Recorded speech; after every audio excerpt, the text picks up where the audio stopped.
The question I will always ask is, where exactly are we heading to in our society today? Where are we heading to? Where is now the place of morality in our society?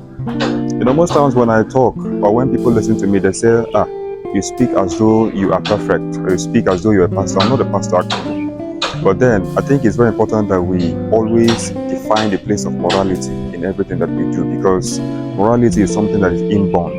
It's not something that should be. It's not something that people should teach you.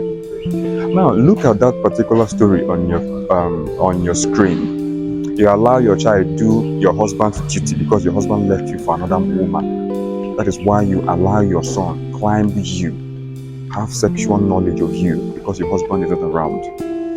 Now, what kind of life are you giving to that son of yours? Now, this is how dysfunctional societies are begotten. Because tomorrow, the young man or the son becomes used to that and now believes that that is how the society is supposed to be, sleeping with the mother.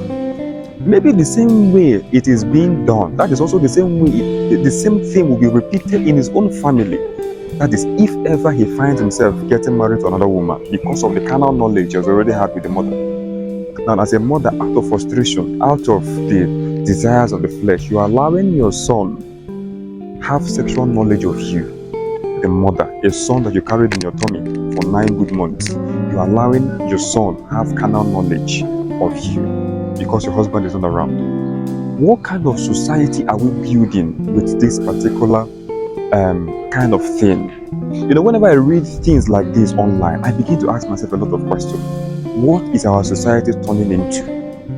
These days, what we had considered as immorality is now becoming the morality of the day. These days, when you are seen doing the right thing, people already see you as an orthodox person. You are an archaic person. You are not focusing on the trends. You don't know what is trending. You don't know what is in vogue.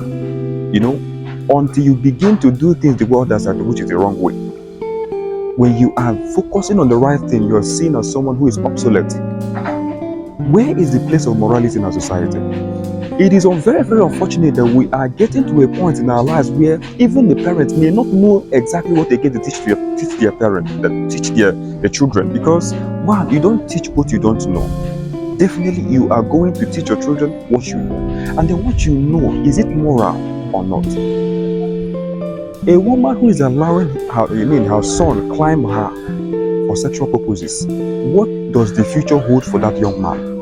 What does the future hold for that son? Is that man ever going to get married to another woman? If he gets married to another woman, what happens to that family? Because there's always a generational issue when things like this happen. It is always bound to be repeated across generations. And before such a thing can be stopped, you find out that it has killed a lot of generation and a lot of lineage have been killed before you can realize that this is very, very detrimental. Please, don't cause generational problem with one single act of sexual desire or one single act of, the desires of the flesh. Be mindful of the things you do. Be mindful of the things you allow, because everything we do has future complications. It has future implications. And if we are not careful, the implication is going to become so detrimental that you will live a lifetime of regrets.